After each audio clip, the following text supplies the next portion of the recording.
I'll be honest, the most powerful moments for me is just seeing, we bring the city out, y'all. We bring love out. God was very intentional when he gave me the name Block Love Charlotte. I had no idea what that meant until I can get into a place and I can see droves of people together, no matter what color, creed, sexual orientation, financial status, black, white, green, yellow, rainbow, or blue. We get together and we love. Like, we love like nobody's business. We're family. We talk trash to each other. We laugh, we joke, we cry. But when you see people come in and honestly support what you're doing, and you see all these volunteers just show up and give from the bottom of their heart, we've served with celebrities, we've served with NBA players, NFL players, national, international recording artists. It doesn't matter. When you're on that block, we're all the same. And I didn't think that could happen, but we see it. One of the other things that we always see on the block, loaves and fishes experiences. We can be down to our last and still have about 30 people in line. Just like the other day, we were down to our last and a brother pulled up and was like, hey, I see y'all serving. And I was going to come and hand out this chicken. I said, how many pieces in that box? He said 20. We looked in that line, you all, was 19 people in the line and one last person walked up. You tell me God ain't still doing something with 5 loaves and 2 fishes, man, you better recognize he's still working. I'm sorry if I take it there, but he's still working. He's still doing what he does, and he's doing it when we get out of the way and allow him to get in the way, because he is able to do exceedingly abundantly above all that we can ever ask or think. But we just got to have that faith every day, and that's that power that works in us to believe that God is going to provide. That's why I always say, where there's vision, there's provision, because we can be down to our absolute last. Somebody yesterday called me about 1:20 and had a need.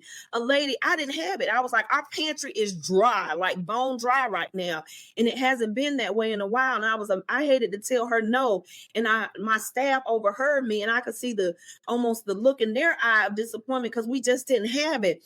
At 2:10, somebody walks in the door and was like, I got all this stuff I don't need, and it was pantry food. I called the lady back. I said, do you drive? She said, yes, ma'am. Gave her the address. I said, this was just for you. We didn't have it, but God provided. Those are the moments, Briggette, that make me know that I'm in the right business of doing God's business. I could step out here and say it's all about me and I did this. No, ma'am, no ham, no burger. This credit is not mine. It does not belong to me. This belongs solely to the Father up above. And he makes it happen, because there are days when I don't know where it's coming from. There are many days I want to throw in the towel. There are many days when I want to give up. And then a volunteer will see and they say, hey, I remember working with y'all. That was absolutely amazing. That's love. Or I can see somebody that we helped, not even recognize them, because when we saw them originally, they looked like hell. But guess what? Hell turned into heaven. And now I'm looking at heaven, and heaven is telling me, thank you. That right there in and of itself lets me know I'm doing the right thing, staying in the right path, and I can't go throw in the towel and give up. I got to keep pushing. Oh, that's awesome. I'm just amazed at the work that you do there, and I hope our audience hears what you're saying. I do have a question regarding, it's 2 questions I have right now.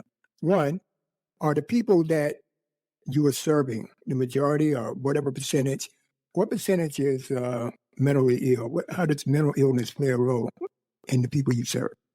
So I want you to let's change your lens just a little bit. We're going to adjust your lens just a little bit. Okay, please. Because I think we all have this preconceived notion that there's a lot of mental health out there, mental health issues. Let's look at it through a trauma lens first, that may have triggered some of those mental health issues. We also have people on the streets that are autistic. They're somewhere on the spectrum, including Asperger's. It's just a lot of different things that we need to take a look at. But trauma is where we want to start, because a lot of the mental health issues that we do see, and there is a large number of our neighbors, even the young that come out, that are experiencing mental health issues and for numerous reasons don't want to take medication or don't want to seek help. So when we say we have to meet people where they're at, we have to meet people where they're at. There's one lady that just will not engage services any way, shape, form, or fashion. But yet she found herself on my porch this morning here at our building at 9 a.m. We were not even open at that time. We may be here, but we weren't open. She's known in the community. Don't laugh. She's Crazy Karen. That for a reason. I'm just put it out there, Well, I grew up in North Carolina, so yeah, That I is understand. Crazy Karen. But she won't engage with any other services but me. You want to know why? Because I'm going to meet her where she's at. Is crazy, and she throws something my way every single day. She makes sure she throws something my way every single day. But I meet her where she's at.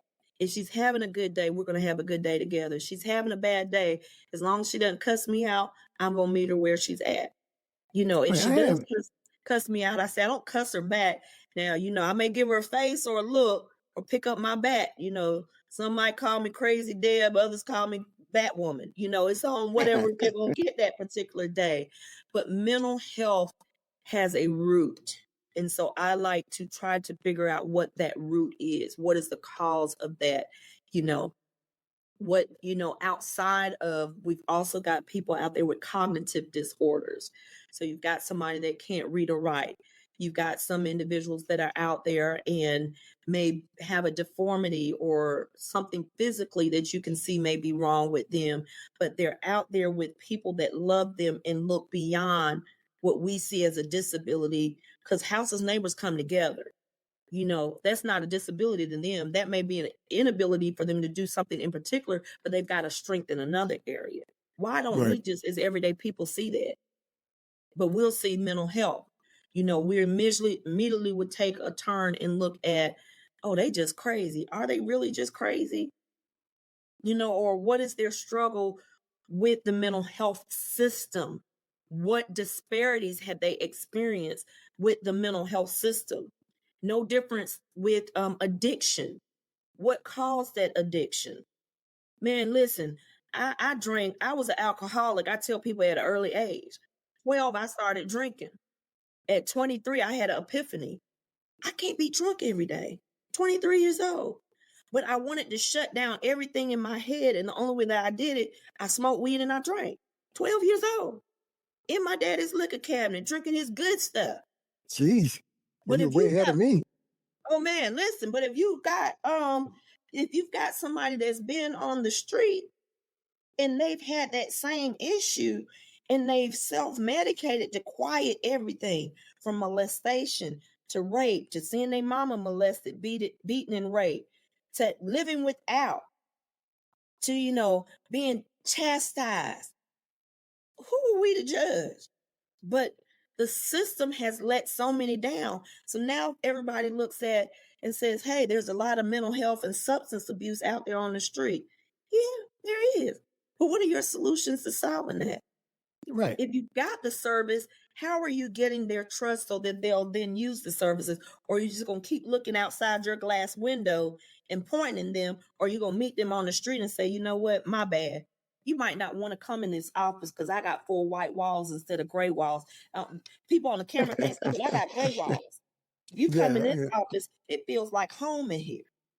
And I can sit down and talk to you, meet you where you're at, offer you a cup of coffee versus cussing you out before you get to the door. Even if I'm not cussing you out my mouth, my eyes can cuss you out and say, I don't want to serve you. Okay, now I got a couple of questions. Now, say I'll give you the first question. Second question is, okay. All right, when you see the homeless lines on TV, you're watching the news and they feeding people, they always show the minorities on the line. They never show the whites. Do you have white people getting food from you? So that's a demographical thing. It all depends on where you're at.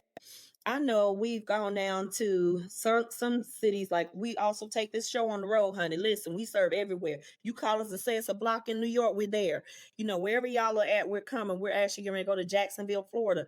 But I can remember going to Atlanta and almost everybody that was there was Black. But when we got to Houston to serve, it was a mixed crowd because we had a larger Hispanic population. We had more white people than we've seen. But yes, the majority when we go are Black. That's why I tell you, it should not be an oddity to think that it's Black folks out there, because people think, hey, if you're Black, your mama, your grandma, your auntie, or somebody gonna let you sleep on the couch. No, they're not. They sick of looking at you, so they put you out, and guess where you found yourself at? On the street. Or mama might have died, because if she was in Section 8 housing, you had to go, because that ain't gonna grandfather you in. And I don't care what mental health issue, sickness, disease, you can be in a wheelchair, one leg, one eye, and a seeing eye dog. You got to go, because guess what? Housing authority say you can't take over this apartment. So it's a lot of folks that have that issue. Well, this is what, ticks me off a lot when you're looking at the news and this and that, and it's showing these food lines. And we're in New York. You know that. All right. And Keena and I both live on Long Island. I'm in Suffolk County. She's in Nassau County. All right. Very conservative. Suffolk County is they said is the most racist county in the country. All right. Suffolk County, that's where I live. All right. So they push back against everything, housing, low income housing, this and that. They don't want it in their neighborhood. Take it somewhere else. But I'm saying that to lead up to the fact that when I look at the news, and this is what I hate about mainstream media, because I started noticing mainstream media, is that when they show the people on the line in New York, on New York, food line, they only show the Blacks. They don't show the whites. And they see them, if you look real hard in the back, but they take great pains not to show them on camera. I don't understand purposely. That. Yeah, that's what I'm saying. It's done purposely, and just to add to it, like you said, I'm in Nassau, right? The illegal immigrant situation that's going on in New York City, right? You have Texas and other places that are busing the immigrants up to New York City, right? When that started to happen, our executive, we don't have mayors, we have county executives. Yeah, county, I don't like him. Okay. Yeah. Yep, Blake something or the other, he sent an email to every resident saying, we do not endorse this. Nassau County is not a sanctuary county.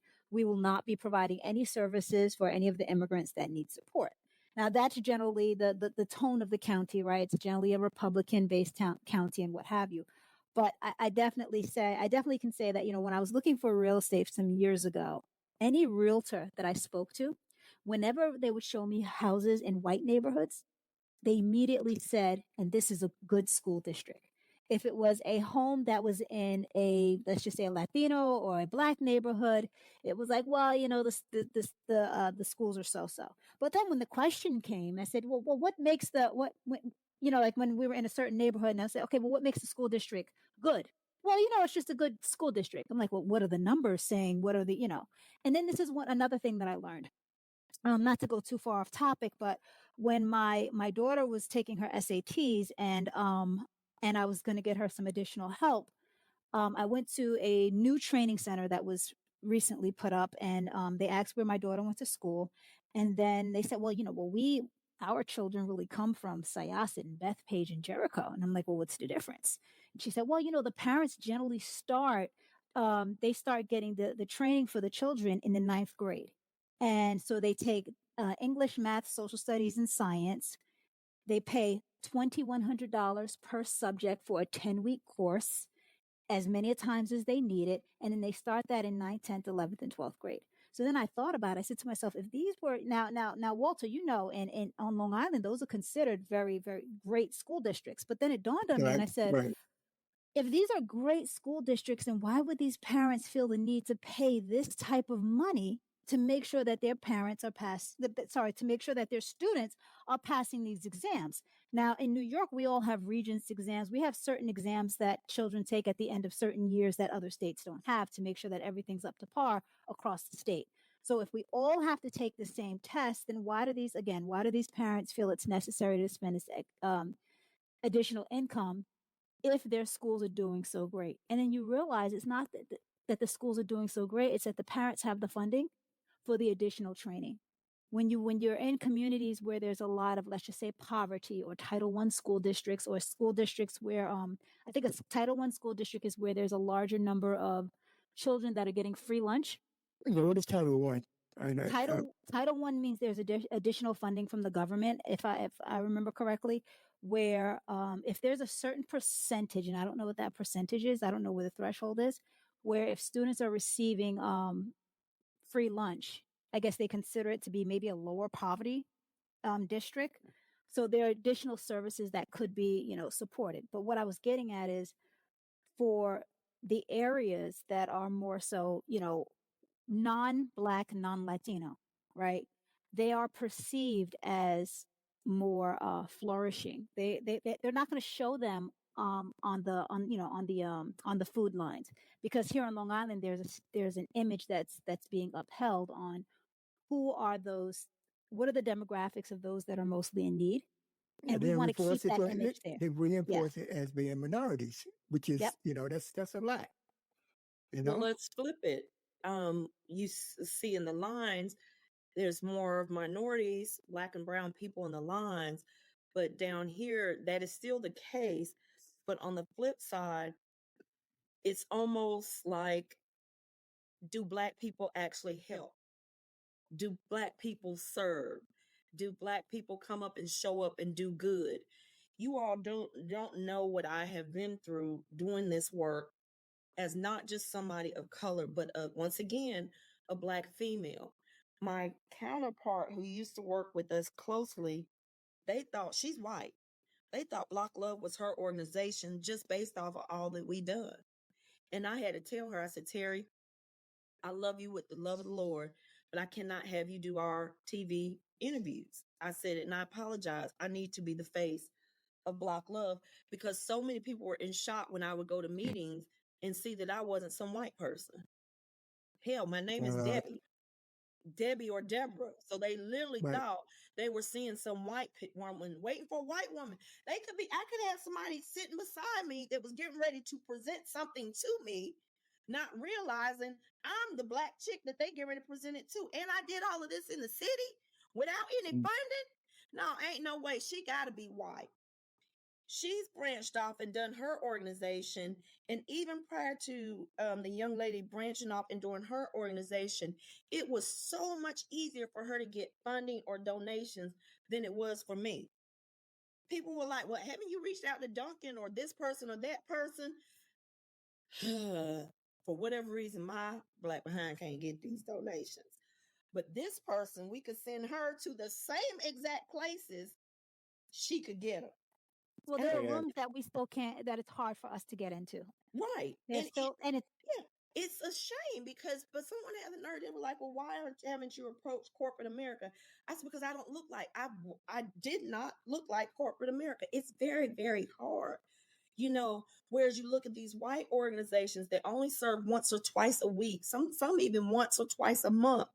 Their financial records, thousands and thousands and thousands of dollars. I got blood, sweat, and tears for every dime that I get. I work hard. I am exhausted. I should not have to work this hard, because we're doing the good. We're doing the work. We're transparent. We're letting people know what we do. But for every dollar I get, my counterpart gets 10 or 20 more dollars. How is that even fair? And I'm telling you all, I can't make this up. I have literally walked in rooms and had whoever was getting ready to present. It's getting better now that I'm actually, making sure that I am the face, making sure that people see me. And that came through work with, even with Starbucks and telling our story.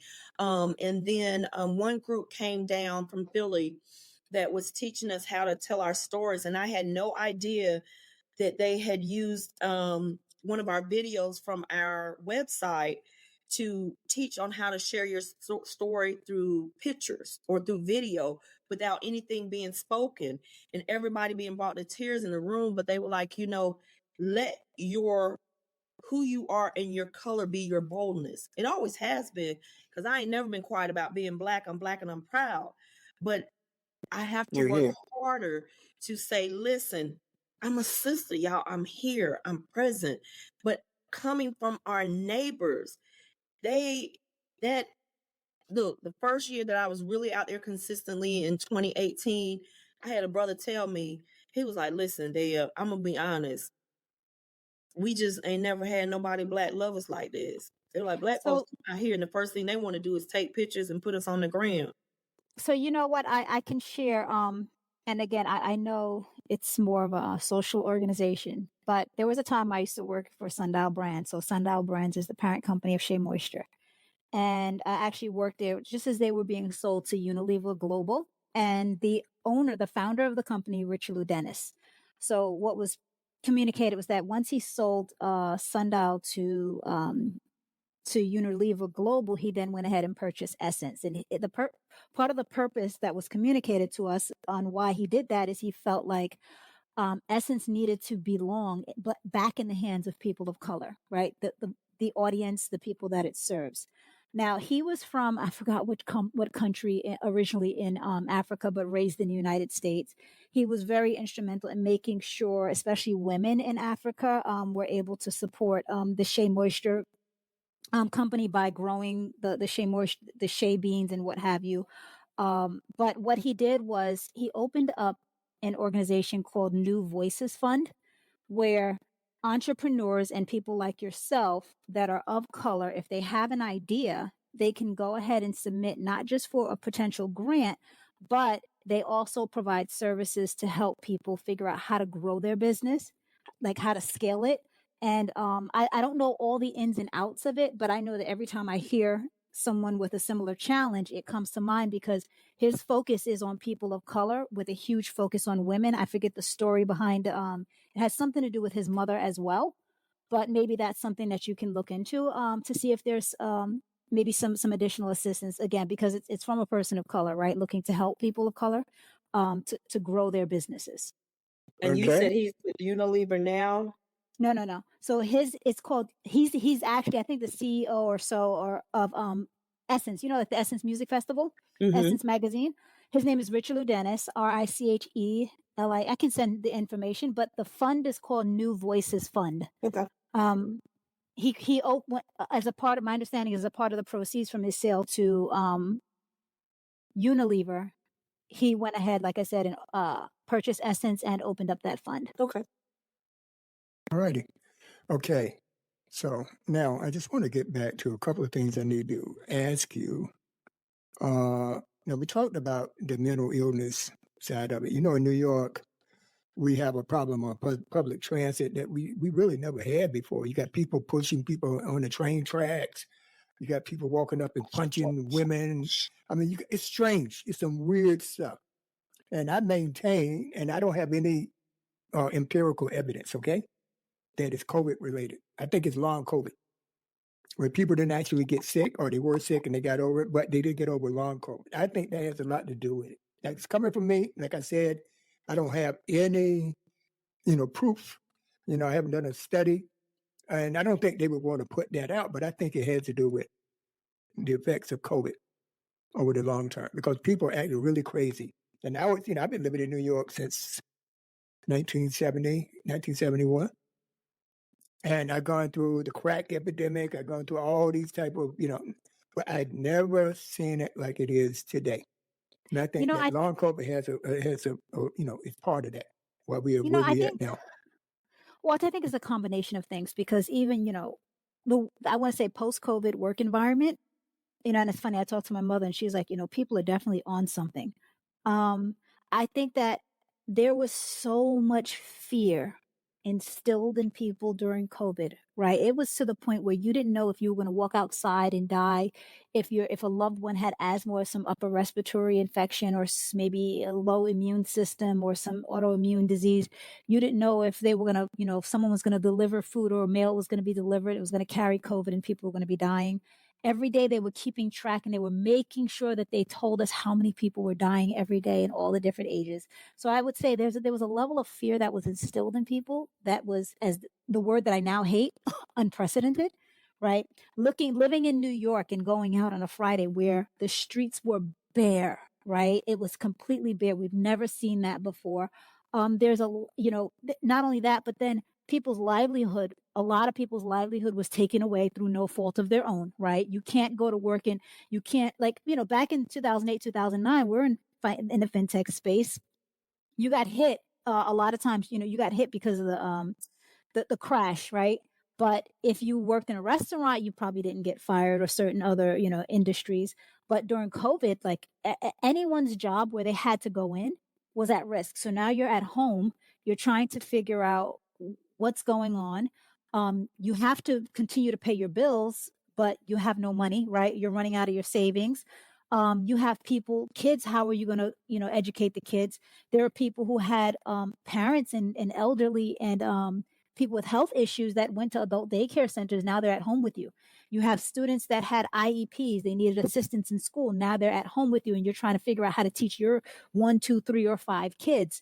You're going through your own challenges. People are losing husbands. Kids are losing 2 parents. And, just so I think that there was a huge disruption in the capacity that people have with regards to emotional capabilities, right?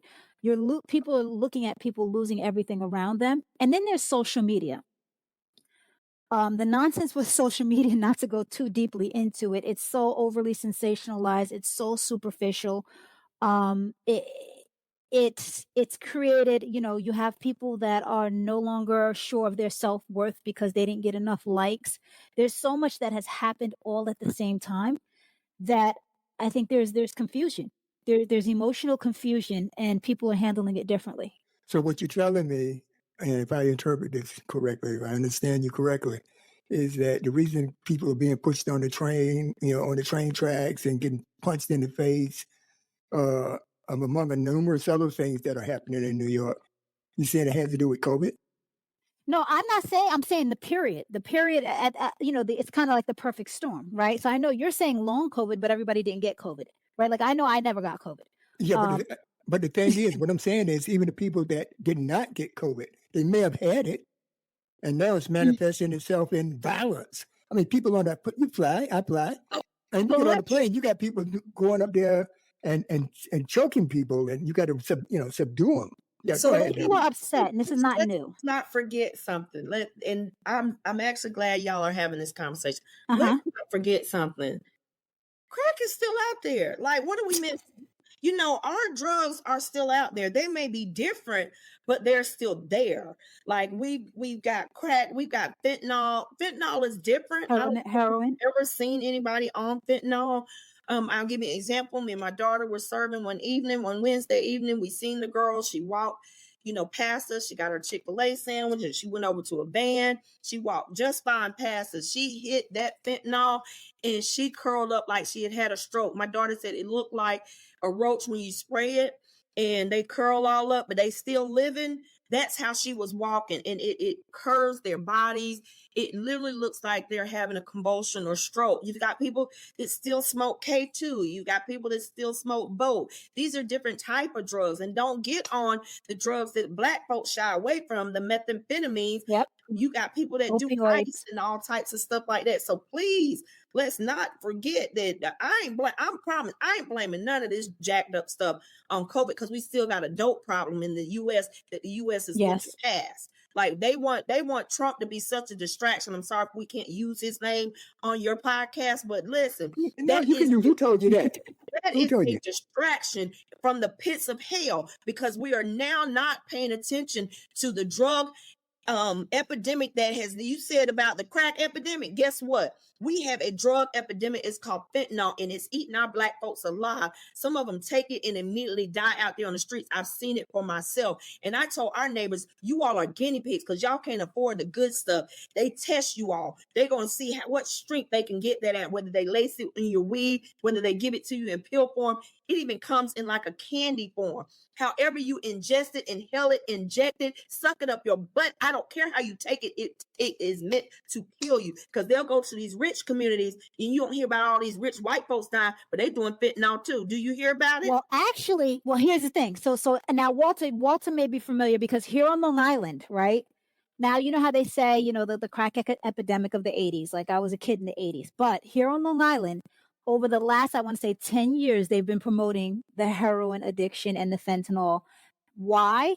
Because Caucasians, their kids, are now heavily addicted. So that's why I know about Long Island. I don't know other places in the country, but on Long Island, right? Lots of affluent communities. And not only that, the same way I was talking about affluent school districts, from people that I know that work in these school districts, they're guidance counselors, right? When the kids get on drugs and stuff, their guidance counselors have services to support it. And the general public won't hear about it because they keep these things under wrap, under hush. The private schools keep these things under wrap, under hush.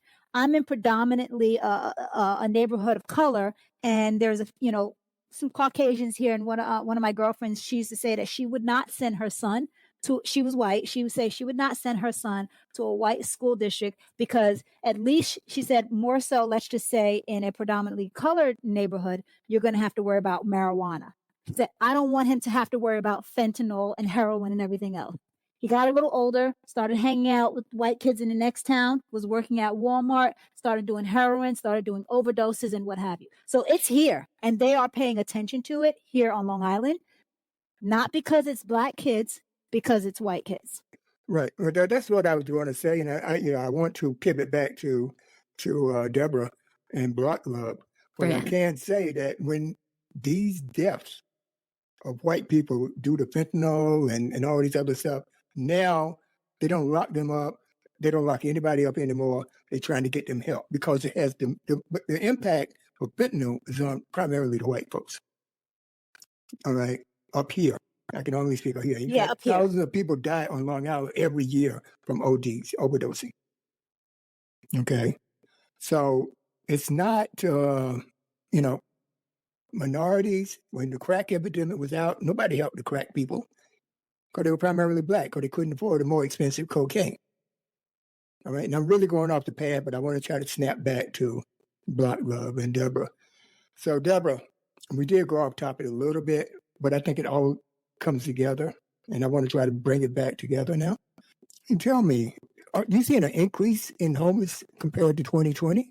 Or is it like flat line, or are you seeing a trend line going up? We're actually seeing a trend going up, and one of the trends that has grown is among our seniors. A lot of seniors were displaced during COVID, especially at the very beginning, because guess what? They're, especially if they're on a fixed income, but you all have to understand, Black seniors, who cares about them? We don't even care about our own seniors. And yes, I say we because everybody on this call is person of color. There's that struggle where we see those that are in nursing homes, nobody goes and visits. If you look at the rates of visitation among white people in nursing home versus the visitation of those that are Black, Right. A lot of Black people are there by themselves, nobody coming to see them. And if they can't afford a nursing home, they're in homes by themselves and they're raising their grandkids or great-great-grandkids, and nobody's there to assist them. So before the rent moratorium came through, at least in North Carolina, where people were able to what I call squat, because I still feel like you need to be responsible for bills or at least be working with your landlord and communicating. But we had a lot of folks that just squatted. They didn't communicate. They didn't pay no bills, none of that, but they got some type of finances. Anyway, that's a whole nother New York subject. as well. But yeah. But our seniors were attacked first, literally. If a landlord say, hey, you ain't been paying and the rent moratorium hadn't been hit, but they're not realizing if a senior needed to renew their benefits at that time, Social Security wasn't open. Had you tried to call Social Security office at the height of the pandemic in 2020, you weren't getting anybody by phone. There was just no way possible, and the office was not open. So here it is, I need to renew my benefits, or I need to send in something, because if I don't send it in, guess what? My benefits are going to get cut off until I do. Well, my benefits and my fixed income is how I pay my rent. Well, landlord says you got to go. Or if no one there's to interpret the fact that there's a stay-in-place order, and then there's their rent moratorium where they don't have to pay because they've got extenuating circumstances. No one can interpret that for them. And so a senior gets an eviction notice and immediately thinks they have to leave. We saw more seniors on the street. We have now, in Charlotte, they actually were putting them in what they call 55 plus motels, where they housed as many as they could to get them off the street. That was the first focus, was those that had some type of chronic illness, those that were pregnant, and those that were 55 plus. Those were the first ones that, the city and the county the government came in and moved into motel spaces. Well, they moved individuals, but that was only temporary. So when those motel spaces were no longer available, there's still not enough housing units. And so we have a lot now that I'm seeing that, they've been displaced. They have nowhere to go. So you're seeing more seniors asking for services, asking for housing, couch surfing. What business grandma got being on somebody's couch? Back out, kids running all through the house. She's tired. She just wants to get to sleep. And here she is. She has to sleep on a couch. So it's like we're seeing more of that. And it's not just Black seniors. We're seeing white seniors as well. In Charlotte, we have an affordable housing crisis. So we have seniors that are priced out. 55 plus apartment units or multifamily units are going up at a slower rate. The pace has since picked up, but we're already probably about 13,000 units behind just on senior housing. We're over 30,000 units behind on affordable housing, but about 13,000 of that would be specifically for our seniors. So that's a lot when you're looking at, who we're seeing and how the trends are going. And then we're also seeing an influx, which prior to the pandemic, I saw a lot of youth. Of course, I think our youth were more creative during the pandemic on how they got about and how they were able to utilize system services. Some abuse system services. Not afraid to say, some folks do abuse system. Yeah, well, you're going to have those regardless. Yeah. Yeah. But they're smart enough, they're tech savvy, and they were able to come up with some creative ways. Some of them created organizations that were able to put them in luxurious hotels and a lot of games. But now we're seeing them back because, hey, it's ran out. The well has run dry, and now there's nowhere to go. And especially if you've aged out of like foster care, and you're cut off. We do have an organization here called the Relatives that they help, but they themselves have seen the numbers just grow astronomically, and it's hard to keep up with that pace of young people. Also, before and during the pandemic, we saw a large influx of those that were trans with nowhere to go, and we're starting to see an uptake in that as well. So it's just like, and to be honest, in Charlotte, there are resources, but when it comes to actual housing for our trans population, it's non-existent. And so they find themselves out on the street and very, very vulnerable. We had one that was attacked 2 weeks ago, life-threatening. But I actually was able to put my eyes on him on Sunday. So we're grateful that this individual is alive. I'm sorry, I should say she is alive and well. What happened to her? She was attacked. Our trans population here. Yeah. Was she attacked for being trans, or she was just attacked? Trans for being trans. That's terrible. Trans. I'm thinking of transition for some reason. Oh, okay. We see it quite a bit in the trans community. And it doesn't matter if it's, male going to female or male going to female or female going to male. It's just that stigma. And it's very hard when you're young, and especially if your relationship with your family unit has been severed and you find yourself with nowhere to go. And that younger population, it becomes very hard. You immediately become a target because they see you when you're most vulnerable, and people take advantage of that. Okay, I want to just talk about the awards that you were acknowledged for the work that you do in the community. You received the Growing the Dream Martin Luther King Jr. Award and the Black Political Caucus of Charlotte Mecklenburg's Community Service Award. And these are, significant honors. So how do you feel about being awarded? I think you earned it based on what you said to this point. You more than deserve. I think you should get a Congressional Medal of Honor. That's what you should get. Yeah, definitely. I'm like, they need to see you at the White House. I'm in shock and awe. I'm gonna call Joe in a few minutes after we end this. I'm gonna call Joe and see what's up with that. Yeah. And I tell people I don't do it for the loves, likes, and shares. I don't do it for the accolades. I do it because it's the right thing to do. And as we're speaking, I get emotional. Like last week, I received a letter that I was being recognized by the ladies of Alpha Kappa Alpha Sorority Incorporated in their 71st Mid-Atlantic Regional Conference for the Uplift Community Award. And I'm sitting there thinking, it's one thing to get an award and be recognized, but it's another thing to enter in a room where you never thought you would be allowed to be. Because I'm not a part of D9. I went to school, and that was a struggle all in itself. I'm for you all, you can see behind me, My college is everywhere, because it took me 30 years to get my degree, something I'm very, very, very proud of. I graduated from Winston-Salem State University. And just recently I was in a room with alumni, and I said I never thought I would be in a room of alumni of Winston-Salem State University, because I never thought I was deserving. Like, I don't do it for the awards. I do it But you got a because bachelor's from Winston-Salem. I didn't, didn't you? it took me 30 years. I graduated in 2022. My final paper, I had heart surgery on April the 26th of 2022, and on April the 28th, I turned in my final paper, and I graduated May 13th of 2022. So to I'm be just going to say, I am not crying. I'm not tearing up over here. I'm a little, yeah. But when I talk about it, it messes me up, because, in fact, I was awarded by the Black Political Caucus. It was the following week after I turned in my final paper. No, it was actually that. I'm sorry, it was that weekend. I don't even know if I was supposed to be out of bed, because I didn't bring this up. But during all of this, I had a heart attack in 2021. Wow. So still just trying to do this work and walking around on the streets with a life vest, asking God of all the things to have an issue with. Why my heart, when I feel like I've got the biggest heart in the world? And that's not to toot my own horn, but beep, beep. I love to love people. I turn my love volume up very loud intentionally, because, God has saved me and got me through so many different things and trials and times in my life, and I'm still here.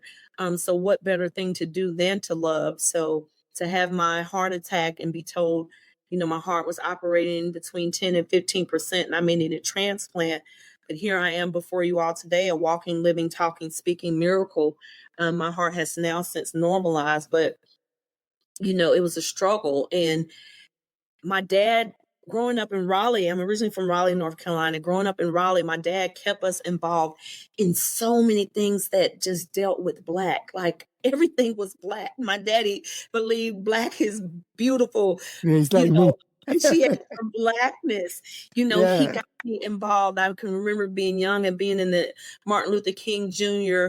All Children's Choir, which is still a choir today. We were some of the inaugural members of the choir, traveled all over the country singing. He was really big. In fact, we got a brick at the Martin Luther King statue there in Raleigh, North Carolina. My dad was one of the founding people of that particular area. So we got a brick out there. Very proud of that. But my dad was involved, and he was involved. He always told me about voting and how important it was. He would make me sit there and watch CNN for hours upon hours upon hours. He said, you always have to know what's going on in the world around you, be able to walk in a room and tell people who you are, so to be honored by the Keeping the Dream Alive and the MLK Award, that I was just floored, because I didn't look for that. But you never know who's watching. And it was a woman that was on that committee, and she said, girl, I've seen you in these streets. And it was an older woman. So I was like, ain't no way she's got social media. But people told her about me, and she looked for herself, and she said, I got a social media account, but I jumped on just to look and see who you were, to see if this lady is real. And, to be honored by the Black Political Caucus, I tell people your vote matters, because guess what? They probably looked to make sure I was voting before they gave me an award. Oh, absolutely. Absolutely. And I vote. I educate myself on the candidates. I tell people I don't do politics, but I take my votes very seriously, because I educate myself on the candidates, and I make sure that they work for us. During the pandemic, not only were we serving our neighbors every day, but we were working the polls out there in the heat, making sure that nobody bothered anybody going to the polls, making sure that everybody was able to get there to the polls. It was hot, and some days those lines were long, and we made sure people were hydrated and had snacks. Every honor that I received, from my hip hop award honors to even being honored by the sheriff here, because we served over 739 days consecutively with no break. But when we were recognized for 500 days of continuous service. The sheriff here, Sheriff Gary McFadden, honored me. And I'm just like, I cannot believe that God took this broken soul from Raleigh, North Carolina, that has been through hell and high waters, molested from age 5 to 7, rape, abuse. In college, I wanted to give up and kill myself. to, I told you all, being an alcoholic from age 12 to age 23 to, even 10 years of an abusive marriage. I've been married 3 times. The first marriage I was married, he wasn't. That's a whole different story. To God doing what he's doing and even bringing me a husband in my third marriage who loves me unconditionally. I work him, Lord, like the sugar bear that he is. I call him that affectionately because he wakes up and he says, this crazy lady is up. As soon as my feet hit the floor, he says, oh, damn. I'm sorry. Can I say that? But he does. No, you can say that. Go ahead. This nut is going to come up with something that's going to make me get out in these streets, but it's made his heart grow. It's made him realize just how easy it is to give something to someone else, to watch my husband get on his knees and resuscitate somebody that has overdosed. I know God sent him here for me. He holds my hand when we have to go identify a body. Wow. He's there when we get the call that one of our neighbors has been murdered in the streets. I know he's my person. I know God sent him to me. Even my kids are right there with me. While my youngest was with me during the pandemic, she was told remote learning. And so she would ride around with me. And I think she and I have learned every nook and cranny and crack into the city of Charlotte, places we didn't even want to know, but it helped open our eyes to gentrification. 1, 2, it helped open our eyes to how many areas that we have of poverty in the city of Charlotte, because we would go to places and drop off groceries and it would literally just make us sick to our stomachs to see kids whose stomachs looked like they were reaching their backs. So I take this work very, very seriously. I know God has given me this assignment, and no matter how many awards or accolades I get, or if I never get another one, God is going to continue to allow me to do this work because he kept me alive for a reason, because I should have and could have been dead and gone. Me and my team have literally been in a shootout. Really? Caught in the crossfire. Wait a minute. We've actually been in several, but one that was really major and serious. But God kept us. He keeps us. We have people. I tell people, you all forgive. Several? Yeah. No, you guys are acting like she didn't say that. Yeah, they're in the news. No, I did. You can read the news reports. They're literally in the news. I just tell my team, drop everything and leave. Stop, drop, and roll. Do whatever you got to do. Hey, survival is key. Dang all these donations, drop them and leave them. Everybody go to your vehicles. Sometimes be here to serve another day. Yeah. Sometimes it's just, we were there at a spot, and I believe God, sheltered us and kept us to where nobody has died. We didn't lose. We were talking yesterday, the team and I only have a 5-member team. You all don't have a big, huge team, but we get a lot done, as you all can tell. But we were just talking, and we didn't lose anybody to COVID. We lost them to everything else, but we did not lose anyone to COVID. And for that, I give God all the glory. Man, this work is just my heart's work. Is what I was called to do. And I'm eternally grateful. And I don't know what he has for us next other than to grow this work, to grow this mission. We're in the middle of trying to not only do our grand opening this weekend for a day service center. Yeah, I was going to get to that. Yes. Yeah. If you don't know what that is, we have one here in Charlotte. But what the problem we learned of being on the streets is there are neighbors that can't get to it after what we call normal business hours. And that is a problem for me because we have a lot of neighbors that work. They just don't have a home to go to, and they may work sometimes 6 or 7 days a week. But if you can't go to work and you can't meet that 3 times the rent requirement, you're still stuck. But they don't give up. They continue to work until we can come up with a solution, but they need resources.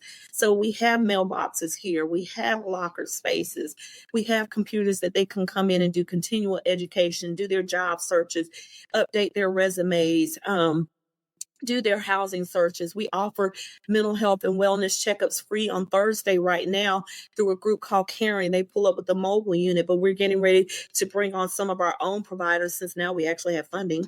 We offer, we have daily meals, and we're going to now start serving lunches after our grand opening on Saturday. We are offering substance abuse classes, domestic violence and domestic abuse support groups for our teens. Our teens can come in and have rap sessions. So we're really, really excited about our day service center. And then we have the property next door to us, which is 3,000 square feet, that I want to turn into a community innovative hub. I want people to come in and take photography. I want them to learn how to use audio visual equipment. I want them to put on plays. And we've got producers on the street. We've got actors on the street. We've got people that can sing. Oh my gosh, people that play some of the best instruments. I want us to house instruments over there. I want them to learn photography, art. I'm going to put a kitchen over there, and I want our neighbors to teach our neighbors how to cook, how to stretch those food stamps or the little dollars that they may have every month or every week. But you know how to make a struggle meal. Teach someone else how to cook that struggle meal, because it may be that's what I was going to say. Else. Yeah, but it may be a good meal to me, because maybe I cook struggle meals for the block. I do a lot of cooking. This is a question I have for you, right? Yeah. Okay. Within the Bible, it says that you can give a man a fish and he'll eat that day. But if you teach a man how to fish, he'll eat forever, right? Come on here. And do you use that same philosophy? I know from what you're telling me, you're doing that. I use it twofold. One of the ways that I use that is, I'm going to take you to where the Bible also tells us to be fishers of men. Right. Now, I can bring somebody to you, Walt, and say, hey, you can help this person.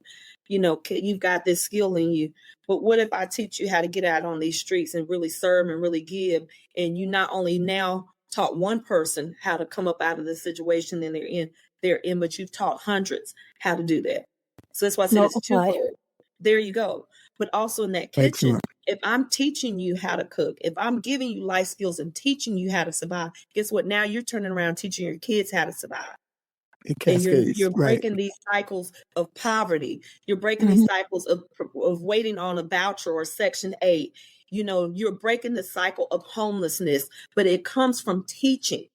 And, I tell everybody that enters these doors, you have to allow me to teach you, but you have to be teachable.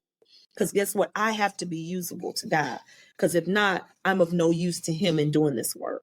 So I have to be open-minded. I have to keep my mind open. And so we're always teaching. Even in the little things, we are teaching. We make sure that we're telling people, listen, I know y'all know this old way of just everybody shows up at the current day service center, and y'all hang out. And that's cool and all. But this day service center, we're teaching you that you're either going to engage in services or you can't be here. We don't do loitering. We don't hang out. You're not going to defecate and urinate all around my building. That is not what is going to happen. But we have to teach that. People haven't been taught that. So when you get to these places, you see people lined up on the street waiting for the services. No, brother, sister, everybody comes inside. And you're going to behave once you get into these walls. Because guess what? Your mental health issues got you out here, and you made your way to, don't take this the wrong way, you made your way to get out here and smoke crack. You acting like you had some sense smoking crack. Act like you have some sense utilizing my services. And I tell people, don't take that the wrong way, but I can say that. Y'all can't say that. I can tell them that and say, listen, we're going to act a certain way behind these doors, or you can't come behind these doors, and you will not loiter in my parking lot or anywhere around this neighborhood. Because a lot of folks want to shut down services and not rent to us, not want us in their spaces, want to push us to the outskirts of the city. Well, the services are in the city, so I need to remain in the city because I need to make sure that I'm reaching the population that needs to be reached. Because what good if I'm not on the bus line to our neighbors? No good at all. There you go. Now I have a couple more questions, and we're running out of time, but I want to get this in. Give us your website, the audience. I mean, a lot of them don't read the show notes. All right. I know I'm going to have your website and everything in the show notes, but can people make donations or inquire? Where do they go? So let me tell you all this. We have an amazing program manager, and she has just updated our website, which is Block Love CLT.org. Make sure you do .org. And it's block, like a block of cheese, not black, even though I am black. It is blockloveclt.org. On our website has everything from what we're looking for now to our Amazon wish list, which we update very, very often, to physical donations, even how you can get a financial donation to us. You can click the donate now button. All donations are tax deductible. It also has on there, how to sponsor meals. People from all over the country can sponsor meals. You don't have to be here. You can send us a $250 donation and say, hey, Deb, listen, we've got this meal is on us. Or you can contact one of our local restaurants and say, hey, Deb, we want to sponsor tomorrow, April the 18th. We want to sponsor that meal. So we've contacted the Jimmy John's down there in Charlotte. They said pick up by 4:30. You can be way in California. Get the meal to us. We can make it happen, or send us that donation through a number of ways, including PayPal. How about EBT? Guess what? We have individuals, and I had to learn this, Walt. I had to learn this, to not turn that down. Some of our neighbors, the way they give back is they say, hey, Deb, I'm going to go and get a couple of, and I know they're using their EBT card. I'm getting to go get y'all a couple of cases of water. I'm in housing now, but all that you've done for me, I got to get y'all some water. One lady hadn't had food stamps. They were turned off for a couple of years. So when they turned them back on, they put back on there what she was owed. She said, Deb, give me a list. And guess what? I went to her house. Everything was there on that list. Wow. So yeah, that is great. We can't knock somebody's donation because it would shape, form, or fashion. And yes, we feed we feed everybody, y'all. We serve from the prostitutes to the dope dealers. People say, girl, you serve killers. God didn't tell me he didn't tell me to throw no fish back. He actually didn't tell me who to fish for. He didn't give us this laid out, drawn out plan of whether we get a rainbow fish, a blowfish, a red fish, or a blue fish. God said, be fishers of men, fill our nets up. Isn't that what he told us? I don't recall him telling me to cut that net open and throw them fish back because they don't look like, they got the wrong specs on them. Mm-hmm. If I'm going to be fishers of men, I got to get to these streets and fish. And I got to draw in that dope dealer. I draw them in through love because love covers a multitude of sin. It covered me in my mess. Right. So I can't be, oh, no, you out here selling dope. You killing our people. Yeah, you're killing our people, but get over here and eat. And let me impart something into you while you eat. Because our meals are also grace. Because guess what? Sometimes we get it when we don't even deserve it. So I don't turn anybody away. I don't care what they look like, what they smoking on, what they drinking on. That's not what God told me to do. God told me to go out there and love. So dope dealers will donate to us as well. They'll pull up to the block and say, Miss Deb, you out of waters? Yes, I am. Go to the store and go get me some waters. You've been out here selling dope all day. Go get me some waters. I do. Okay. Now, as we move towards the end, because I know, Keena and Briggette, they got to get back to work or whatever. Lastly, for those listening who might be going through tough times themselves, what message of hope and encouragement would you like to share based on your own life experiences and the work you do? First things first, put pride aside. Pride keeps a lot of us down. It keeps us what we're at. It keeps us stagnated. It makes us feel like we can't even move our feet. Do not be afraid to ask, because the Bible tells us we need to ask. And ask, you seek, and you knock. If you're not doing that ask, you're going to miss out on what God has for you. We've all seen some times that have not been pretty, but we got to open our mouths and we have got to ask. And the greatest thing that any of us can do, even in our hard times, is do something for somebody other than ourselves. Excellent. All right. So Keena, any parting words that you have for the audience? Gosh, I don't have parting words for the audience. It's more so for Deborah. It's like, I feel like this conversation has been a roller coaster of emotions for me. Yeah, me too. I'm up here tearing up. So yeah, it's like you're really feeling. It's not that we haven't heard these experiences, the misfortune experiences exist, especially living in New York. But when you hear, the depth of it in such a short amount of time, the last hour or so, from someone who's passionately and intimately involved with it, it puts you on a stand and says, hey, I'm not doing enough, I'm not doing enough at all. And then just like really quickly, we spoke about it earlier. We kind of come from, we come from corporate American and tech environment, right? your Right. your professional job, you're working for these companies. But is it really doing something for the person that you are from a philanthropic perspective? And it wasn't until, I became a landlord and I was renting a unit out to someone who really needed it. Like she was being put on the street. There was another family who was actually in and out of shelters, and then you give them help, and we furnished the house. It wasn't until that, and I was like, oh my God, this feels like everything that I've been missing as far as working. You know what I mean? There I is got you. nothing that I've I done mean, professionally that, working in tech and program management and helping all these fintech companies make money, right? More than that. And when I hear her speak, that speaks to that person inside of me. So yeah, I really appreciate the work that you're doing for people. I want to say that our audience will definitely get a value add for this show. If they listen to it and if it touches their heart, like it touched mine, I can see donations flowing your way. All right. So, with that said, audience, that website again, tell me one more time what that website is. blockloveclt.org. All right, people, you heard that, right?